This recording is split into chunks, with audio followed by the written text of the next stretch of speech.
Bien, nous reprenons donc les cours de En Yaakov, de lecture talmudique.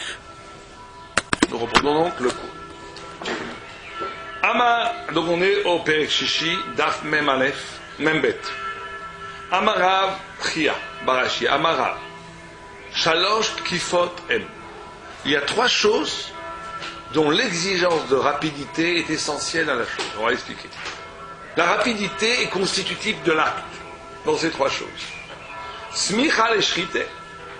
Quand tu faisais un korban, il fallait mettre tes deux mains de toutes tes forces sur la tête du korban avant de faire la shrita. D'accord? On faisait la shrita en même temps que les mains. Non, juste après.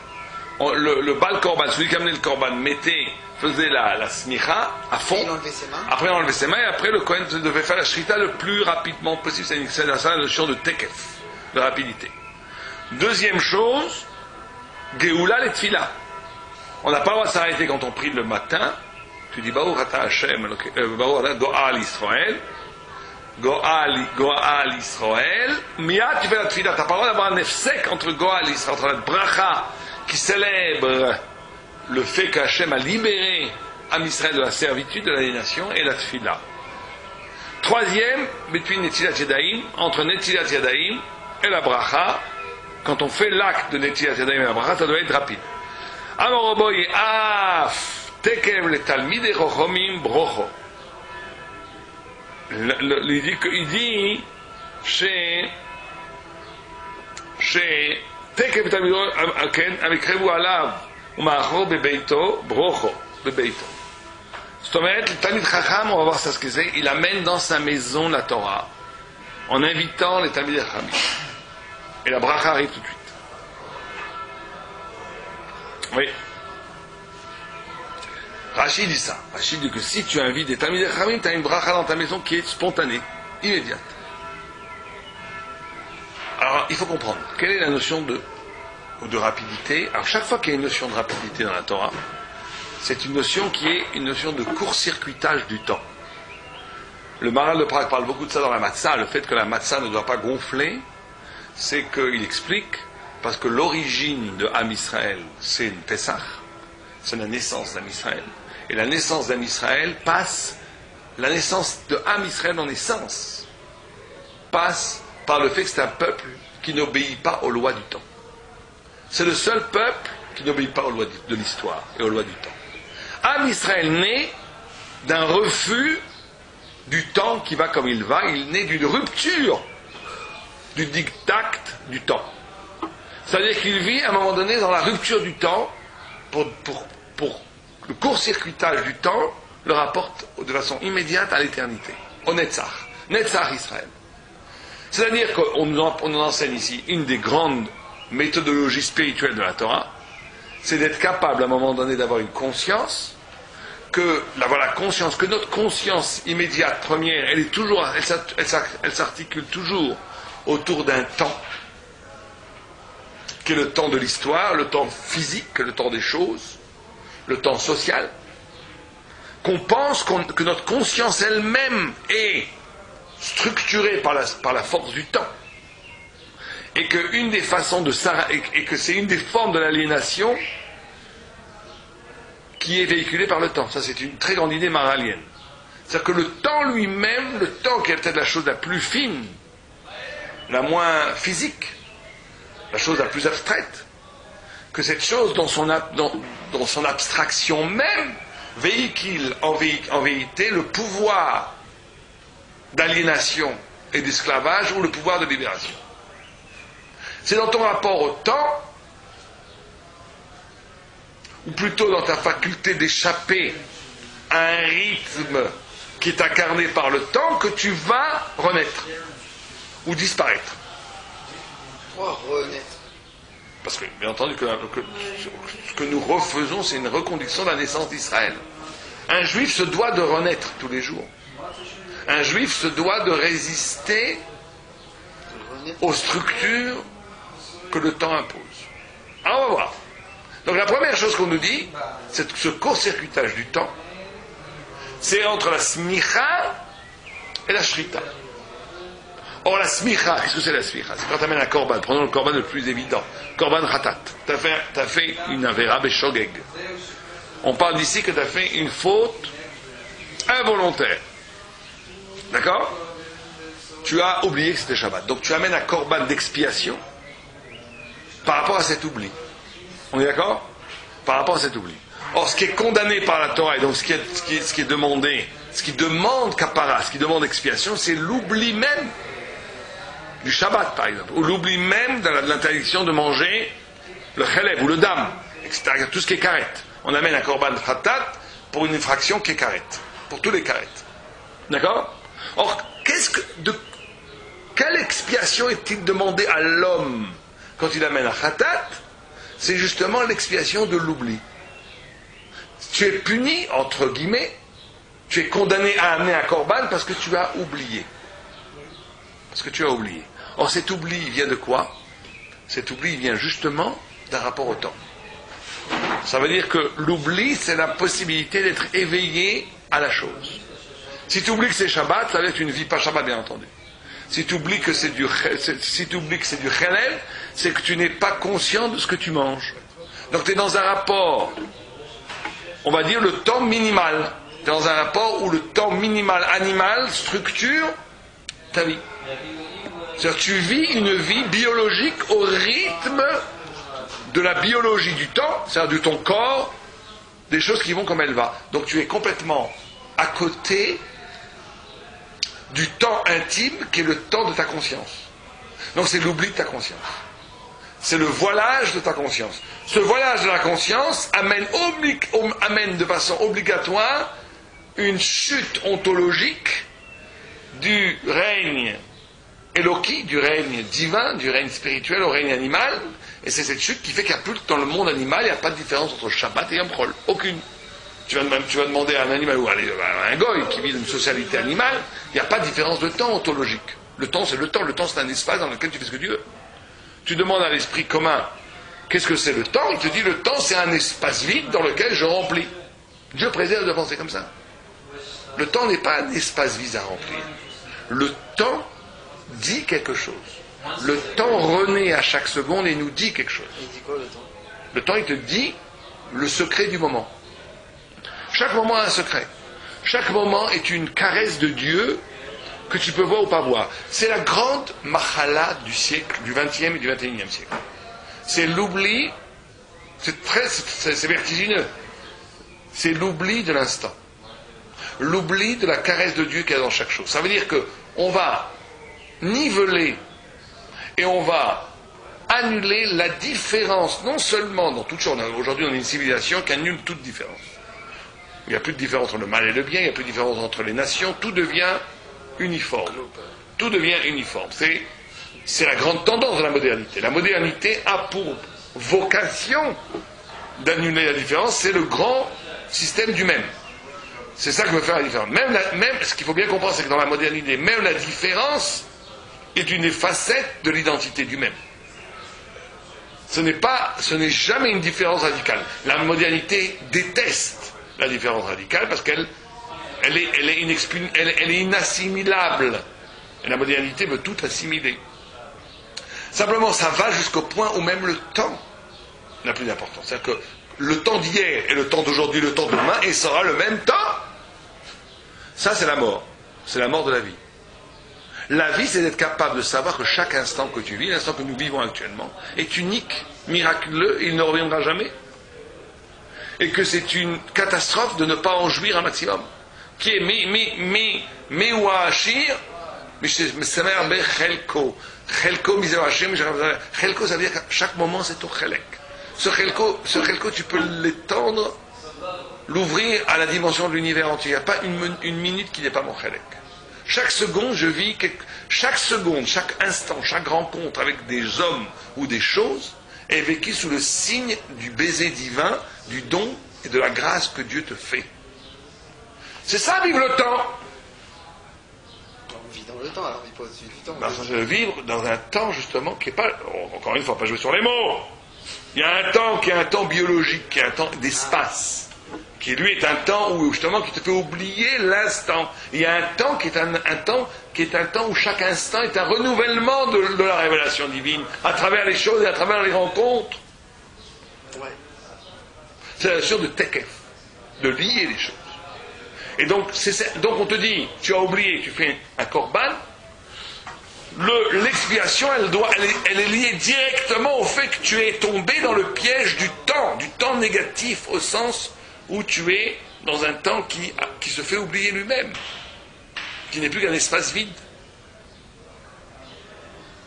qu'on comble avec des actes. Donc, le temps est éminemment spirituel, donc on réduit la dimension du temps qui est spirituel à un espace qui est une configuration géométrique de l'ordre de la matérialité, et on réduit la spiritualité du temps à une configuration matérielle qui n'est plus que de l'ordre de l'espace, à y remplir des gestuels ou à passer son temps. Et donc on te dit, et donc quand tu vis comme ça, tu oublies bien entendu Shabbat, et tu fais un chilou Shabbat, mais Shogeg, et tu oublies ce que tu manges, ce que tu ne manges plus. Tu absorbes. Donc tu ne manges plus, donc tu ne sais plus ce que tu manges, donc tu manges des chalets, et tu manges du dam. On te dit arrête-toi tout de suite. Et là on te dit comme ça. La rupture, et on te dit, tout ton problème c'est maintenant, ça aide de renaître à la conscience de l'instant. Donc quand tu mets tout ton corps sur l'animal, de toutes tes forces, tu fais smicha, c'est de dire en vérité, de projeter vers l'animal ta propre animalité. C'est ça la smicha. C'est de dire ce qui m'a fait fauter, c'est mon animalité. Donc, cette animalité, je la propulse, je la projette dans l'animal, et après ça, je le fais une shrita. Ces deux mouvements doivent être spontanément ensemble, en même temps l'un avec l'autre. Il ne faut pas qu'il y ait de rupture. Il ne faut pas qu'il y ait de rupture pour deux raisons. La première raison qu'on va l'expliquer, parce qu'en vérité, cette rapidité, ce court-circuitage du temps, c'est pour t'expliquer que tout ton problème, c'est justement le fait d'être tombé dans le piège du temps qui va comme il va, mais c'est plus profond que ça. C'est pour nous dire aussi que un temps qu'un espace, c'est un temps qui découpe les choses, où il n'y a pas de rapport entre les choses. Un espace, quand tu prends un espace, d'accord ? Prends un espace vide. Tu mets un livre, tu mets une table, tu mets une chaise. Qu'est-ce qui unit toutes ces choses-là ? Que l'espace. Mais il n'y a pas de vrai lien. Ouais, il n'y a pas de vrai lien. Un temps vécu comme un espace géométrique, c'est un temps où il n'y a pas de lien intrinsèque entre les choses. Elles sont liées que par le hasard du fait qu'elles se sont trouvées l'une à côté de l'autre, par le hasard du temps. D'accord ? Alors que c'est jamais comme ça. En vérité, chaque chose, il n'y a pas de haine mazal b'Israël. Chaque chose est liée de façon, il y a ce qu'on appelle la vie, c'est le lien. Chaque chose est liée avec autre chose de façon absolument essentielle. Ça, c'est le deuxième tikkun que tu fais entre la sphira et la shrita. On te dit, fais le lien entre les choses. Alors, quel est le lien entre Le lien entre les choses, c'est que... Alors, on a expliqué le lien, mais il faut le faire. Le lien, c'est que tu donnes toute l'animalité à l'animal. Et miyat, tu fais une shrita, tu annules cette animalité. Mais tu peux très bien vivre un rituel, où le matin, tu mets les tefilines, tu pries, ces deux actes n'ont aucun rapport l'un avec l'autre. Les tefilines, tu les mets en moitié en dormant, tu pries, alors que tout est lié. En vérité, les choses doivent s'embriquer l'une dans l'autre, pour une très grande gestuelle spirituelle. Je mets les tefilines, j'unis le cœur. Les tefilines, c'est le cœur. Les tefilines, c'est la Torah, c'est les parachutes, d'accord ? Ces parachutes, tu les mets clapés à lèvres, comme dit le Shulchan Aruch. Tu fais 7 fois le tour de tes bras, c'est la force de l'acte. Tu mets sur la tête, c'est la pensée. Tu fais la bague, c'est le mariage avec Dieu. Tout ça, à un moment donné, c'est cet homme-là qui arrive devant Dieu. C'est l'homme qui a méchabed, qui a donné son cœur, c'est son émotion la plus intime, la plus infime, la plus subtile, il l'a donné à Dieu. Que sa force de travail, sa émouna, il l'a donné à Dieu. Que sa pensée, il l'a donné à Dieu. Et que tout ce don fait, c'est un don qui est donné pas simplement dans l'abstraction d'un Dieu qui est bien au-delà, qui est lié comme un mariage, comme une intimité. Et c'est cet homme-là qui doit arriver à prier. C'est ça de faire les liens ontologiques intrinsèques entre les choses. Sinon, je mets les tefilines, c'est un acte rituel. Après, blablabla, après tefila, après j'enlève. Ça, on vit dans l'espace creux, vide, où les choses tombent l'une après l'autre sans aucun rapport l'une avec l'autre. D'être capable de refaire le rapport ontologique. Ah, c'est très difficile. Entre les choses, parce qu'après tu peux tomber dans la folie. Tu vas voir quelqu'un rentrer. Je vais interpréter. Voilà, après tu peux tomber dans le grand piège de l'interprétation. J'ai en train d'étudier une Gemara. Quelqu'un me dit quelle heure est-il? Oh là là, il y a un lien profond entre Baba Kama et quelle heure est-il? Qu'est-ce que c'est? En vérité, c'est comme ça. En vérité, la folie est toujours une imitation dégradée de la prophétie. En vérité, le prophète. La Gemara dit que les fous, c'est ceux. Oui, tout à fait. Tout à fait. En vérité, ça devrait être comme ça. Que chaque événement, peut-être le très grand sadique, sûrement le Navi et sûrement les Tanaïm, étaient capables d'intégrer la multiplicité des événements comme un long parchemin qu'ils pouvaient décrypter. Mais nous, on en est absolument incapables. On en est absolument incapables. Mais en gros, on doit quand même essayer, au moins dans les choses qui sont massivement importantes dans la vie, il faut essayer de faire le lien. On ne peut pas faire le lien, par exemple, une chose très simple, je donne un exemple très simple. On ne peut pas ne pas faire le lien sur la façon dont j'étudie, dans la façon dont je fais l'avodat amidot et mes rapports avec ma femme, mes enfants et mes prochains. Ça, il faut faire le lien. C'est évident. Tu ne peux pas dire, j'étudie, tout va bien dans mon étude, quand je rentre, ça veut dire qu'il y a un problème aussi dans ton étude. Et si par d'un côté tu étudies mal, et que tu dis, ça veut dire qu'il y a un problème dans ta vie, dans ton appareil, tout est lié. Faire le lien intrinsèque des choses. Il y a un moment donné aussi, tu dois être capable de voir la hashgacha pratique, etc., etc. Il y a des signes, des choses, il faut savoir un tout petit peu lire, même si nous on sait dire que Aleph Bet, on n'est pas capable de lire un Birkat Shmuel dans la vie, mais on peut lire le Aleph Bet. Il faut au moins lire Aleph Bet, Il y a des choses qui te sont dites, le monde te parle. Le monde te parle parce que le temps est une multitude d'apparitions de Dieu, d'apparitions de la Hashgacha pratique de Dieu, qui se conjuguent en un immense livre qui est en vérité l'énigme même de ce qui t'est adressé tous les jours, mais qu'on ne voit pas. L'interprétation, elle peut être fausse. Bien entendu, c'est ce qu'on a dit. Il faut faire très attention à ce que l'interprétation ne sombre pas dans le délire. C'est pour ça qu'il vaut mieux ne pas interpréter si on ne sait pas, mais il faut un petit peu essayer. Ça, c'est dans toute Avodat Hashem, tu peux tomber dans la perversité de cette Avodah. Il faut toujours faire attention à ça. Quelqu'un qui veut faire du chesed aussi, il peut tomber dans la jouissance soi-disant, de la maîtrise de l'autre. Je donne de l'argent aux autres, je sens que je remplace le bon Dieu. Dieu n'a pas du pouvoir, Dieu préserve. Mais c'est pas pour ça que tu n'es pas tôt de faire du chesed. C'est pareil dans chaque chose. Donc, deuxième exemple que la Gemara donne, c'est Géoula les Tfila. Alors ça c'est intéressant. Quel rapport? Pourquoi est-ce que c'est si important? La Gemara parle énormément de ça. Dans la halakha, c'est très très important. Tu n'as rien le droit de faire, rien le droit de parler. Pourquoi faut-il tant mettre la Géoula juste avant la Tfila? Ça c'est très important. Ça c'est une autre dimension du tekef, du rapide, de la spontanéité. C'est la dimension que tu ne peux prier que si tu es libre. C'est le grand paradoxe. Tu ne peux véritablement te mettre devant. C'est le grand paradoxe. C'est que, comment est-ce que nous, on a la chutzpah de s'adresser à Dieu? Un avodazari qui va te dire, mais moi je peux parler à un arbre. Je peux parler à la lune, à la limite. Je peux parler à une rivière.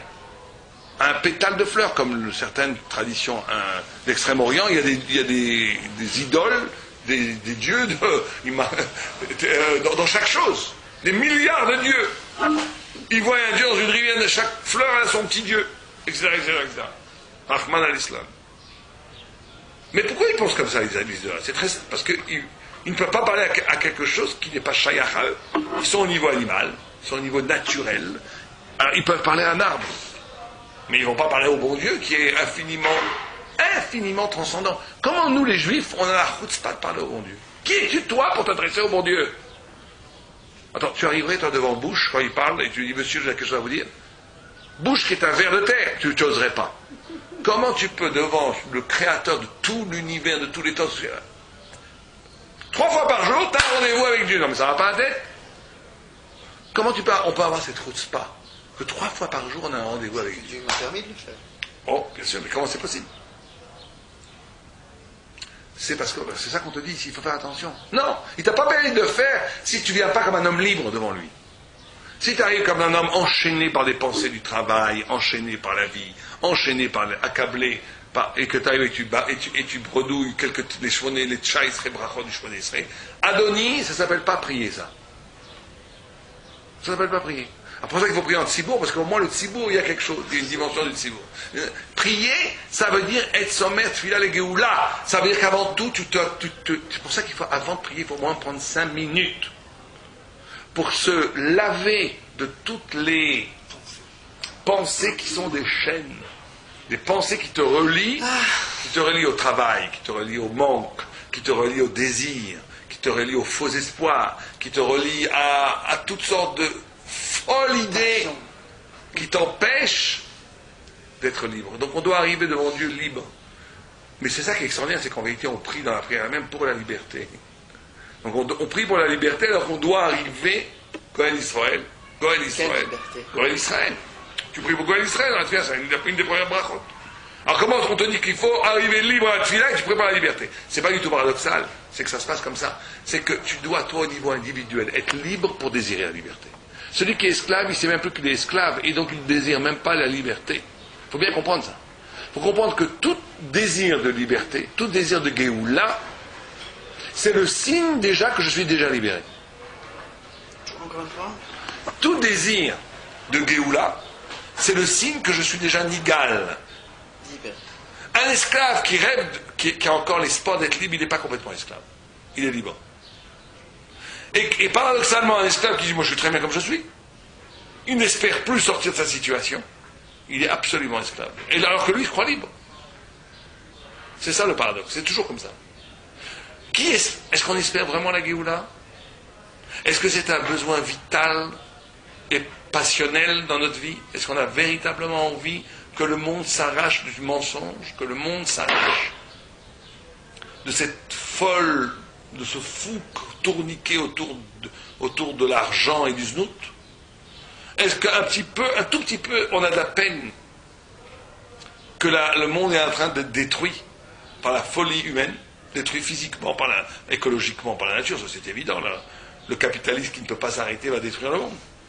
Etc. Et tout, détruire le visage humain. Est-ce que ça nous empêche? Est-ce qu'on voudrait un tout petit peu que le vrai visage, la vérité et de la révélation arrive sur Terre? Est-ce qu'on se sent nous aliénés? Est-ce qu'on souffre d'aliénation idéologique qu'on subit tous les jours? Alors si on en souffre, si on espère la rédemption du monde et sa propre rédemption, on est déjà libre. On est après Goal Israël. On peut prier. On peut prier. Et comme on est déjà libre, on va être libre. C'est ça le paradoxe. La bracha alors, si je suis déjà libre. J'étais sûr que quelqu'un allait poser cette question, messieurs. Messieurs, c'était la question qu'il fallait poser, mais qui est la preuve absolue que vous n'avez rien compris. On est libre, on ne peut désirer la liberté. C'est ce que l'Agmara dit. On donne la chachma à celui qui est chacham. Celui qui n'est pas chacham, on ne lui donne pas la chachma, c'est pas chaya. Alors, on est libre, t'es libre au niveau de. T'es assez libre pour désirer la liberté. Ah, mais je suis pas vraiment libre. T'es pas encore complètement libre, puisque tu vis encore Shibud Malchuyot. D'accord. Tu subis les influences de l'aliénation générale, etc., etc. Mais tu es assez libre pour être réfractaire au processus d'aliénation qui tombe sur toi et assez libre pour désirer la liberté. Mais tu ne peux prier que comme ça. Ça, c'est le deuxième tekef. C'est le deuxième tekef. Troisième tekef, alors là, on a l'impression que ça n'a plus aucun rapport avec quoi que ce soit. C'est entre Netila et la bracha. Pourquoi Dafka Netila et la bracha? Netila du matin? Netila Yadayim. Non, ça peut être pour le Seouda aussi. Entre la Netila Yadayim et la brocha. Quel rapport avec la choucroute? Pourquoi est-ce qu'on nous parle de ça tout d'un coup? Pourquoi est-ce qu'on nous parle de ça tout d'un coup? Quelqu'un a une idée? Pourquoi est-ce qu'il y a aussi une exigence de simultanéité entre le moment où je fais l'ablution des mains et où je bénis? L'ablution des mains et la bénédiction doivent être ensemble. Pourquoi? J'aurais pu faire le lien avec la nourriture, que même dans la nourriture, on doit chercher la liberté. Que ce n'est pas simplement un acte de vivre dans le temps. C'est aussi plus grand que ça. Mm-hmm. Mais ça marche pas parce que c'est que la nourriture, c'est que le netilat de motzi. C'est pas le netilat du matin.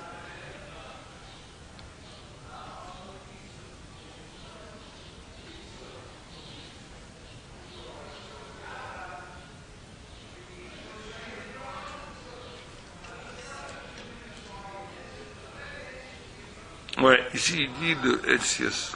Le Hidush HaGaonim. Non, il parle qu'Alacha ici.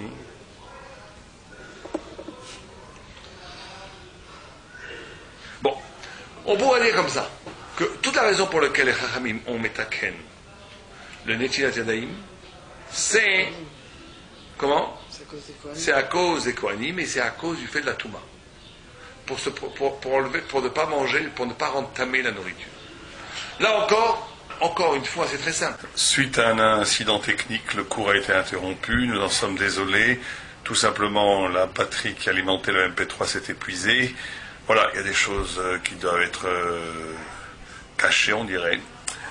Pour une autre fois, encore une fois, excusez-nous, à très bientôt, au revoir.